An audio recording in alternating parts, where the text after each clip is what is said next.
गौरी की शादी एक बड़े घर के लड़के यानी कि राजेश के साथ होती है। राजेश की 4 बहनें हैं और सभी अपने भाई पर जान छिड़कती है।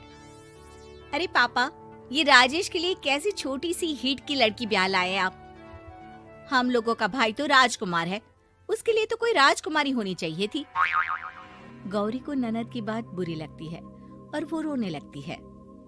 अरे क्यों गला फाड़ रही है? क्या गलत बोल दिया मेरी बेटी ने? एकलौता बेटा है हमारा, समझी? वो तो तेरे ससुर हाँ कराए थे, वरना मैं तो ना करवाती तेरी शादी अपने हीरे जैसे बेटे से। ननदे सास को भरती और सास गौरी से लड़ती। ये क्या है? तुम्हारी बहनें और माँ आए दिन मुझे खरी खोटी सुनाती रहती है। क्यों नहीं बोलते उन लोगों को कुछ? अरे क्या बोलूं? अब उन लोगों का इकलौता भाई और बेटा होना, तो वो लोग थोड़े इमोशनल है मुझे लेकर, समझा करो ना। और कौन सा वो लोग रोज आते हैं ससुराल से? माना एक साथ नहीं आती, लेकिन रोज कोई ना कोई तो खड़ा ही रहता है ना। खैर, जैसे तैसे कुछ साल गुजरते हैं। गौरी एक प्यारे से बेटी की माँ बनती है। सुनिए, हर बात पर ससुर जी से पैसा मांगना ठीक नहीं लगता।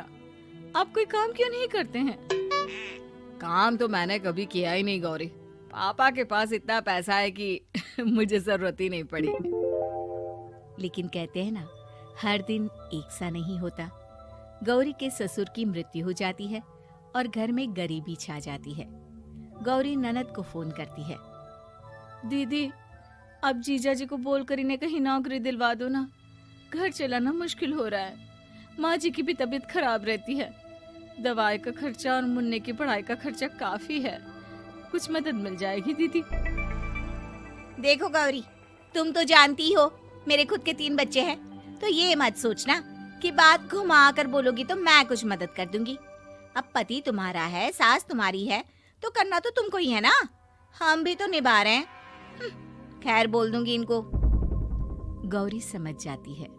वो दूसरी ननद को फोन करती है, लेकिन माँ से भी उसे कुछ ऐसा ही जवाब मिलता है। अरे भाभी, हमारा भाई कैसे काम करेगा? वो तो राजकुमार है। बस आप जरा माँ का ख्याल रखो, उन्हें कोई तकलीफ मत होने देना। बाकी करते हैं बात आराम से। गौरी के सामने संकट आ जाता है कि वो कैसे अपना परिवार चलाए। ना पति काम करना चाहता है और ना ननदे मदद। फिर एक रोज गौरी की सहेली कहती है, गौरी, मैं ना एक फैक्ट्री में काम करती हूँ, तुम्हारी परेशानी समझ सकती हूँ। क्यों नहीं तुम भी मेरे साथ वहाँ काम करती? अरे लेकिन मुन्ना तो छोटा है ना।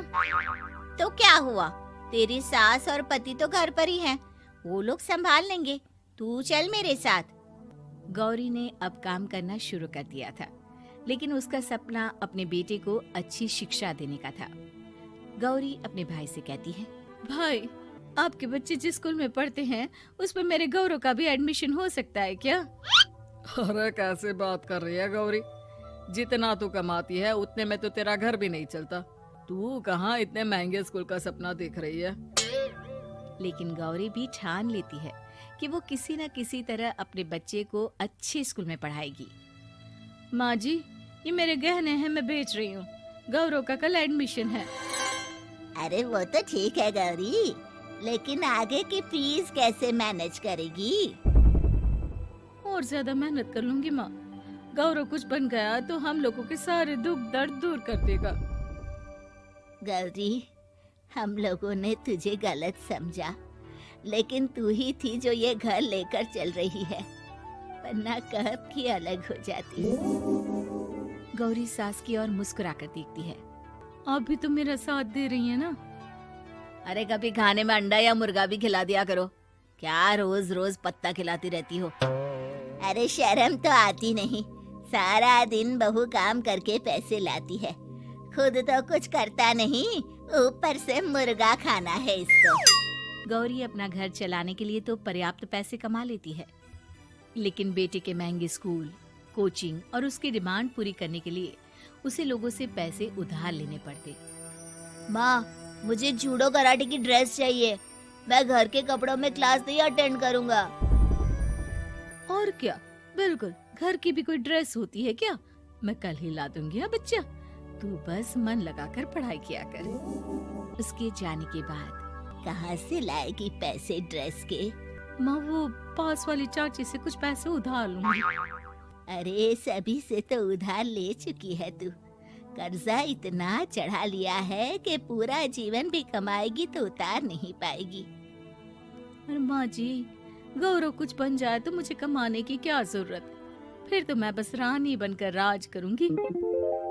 एक दिन गौरव कहता है, माँ मेरी नौकरी लग गई है, वो भी अच्छे पैसों में। अब हम लोगों के बुरे और दुख के दिन जल्दी खत्म हो जाएंगे। गौरी की खुशी का ठिकाना नहीं होता। वो सास की फोटो के सामने हाथ जोड़ती है कि उसका पति उसे कहता है, देखा गौरी, तेरी तपस्या खत्म हुई। इतने सालों से जो तू फैक्ट्री में नौकरी कर रही है, अब तू आराम कर सकती है। अरे नहीं नहीं, अभी तो नौकरी लगी है, कुछ दिन कुछ पैसे कमा तो लेने दो। कुछ महीनों बाद गौरी की ननद गौरव के लिए रिश्ता लेकर आती है। अरे भाभी, वो मैं ना रिश्ता लेकर आई थी गौरव के लिए। सुना अच्छा कमा रहा है, क्यों? देखा मेरी बहन कितनी अच्छी है, कितना सोचती है हम लोगों के लिए। गौरी कुछ नहीं कहती, लेकिन उसका मन नहीं होता है कि वो बेटी की शादी इतनी जल्दी कर दे। हाँ वो तो ठीक है, लेकिन अभी कुछ कर्जा है जिसे उतारना है। तो क्या हो गया, शादी के बाद भी उतार लेगा। कम से कम एक लड़की आ जाएगी तो आराम रहेगा। गौरी लोगों के प्रेशर में आकर बेटे की शादी कर देती है और शादी के बाद एक दिन जब अपनी फैक्ट्री में जाती है। मैनेजर साहब, कैसे इस फैक्ट्री में 22 साल काम कर लिया पता ही नहीं चला। अब तो बेटा सेटल हो चुका है, नौकरी की जरूरत नहीं है, लेकिन आप सभी का शुक्रिया। गौरी बहन, बहुत मेहनत की तुमने जीवन में, अब भगवान कोई मुश्किल ना दे। गौरी घर आती है, लेकिन दरवाजे के बाहर से ही उसे बहू और बेटे की आवाज सुनाई देती है। क्या है, तुम्हारी माँ ने तो सोचा भी नहीं कि जो कर्जा वो ले रही है खुद की अय्याशी के लिए, वो हम लोग क्यों भरे? उनका कर्जा है वो देखे। हाँ लेकिन क्या करूँ, माँ को छोड़कर रह भी तो नहीं सकता ना। अरे रह नहीं सकते तो क्या करोगी? पूरी जिंदगी उनका कर्जा चुकाते रहोगे? कल को हमारी भी फैमिली बढ़ेगी, कैसे मैनेज करेंगे? मैं नहीं जानती, साफ साफ बोल दो पैसे नहीं है फालतू के। जिसका कर्जा है वही निपटाए। गौरी बेटे बहू की बात सुनकर स्तब्ध रह जाती है और अंदर न आकर वहाँ से सीधे फैक्ट्री जाती है।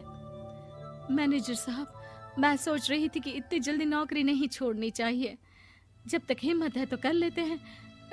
वो मेरा इस्तीफा ना वापस कर दीजिए। ये बोलकर गौरी की आंख लाल हो जाती है। मैनेजर समझ जाता है कि गौरी की उम्मीद टूट चुकी है।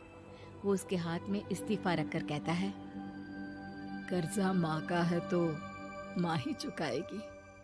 माँ का कर्जा आज तक क्या कोई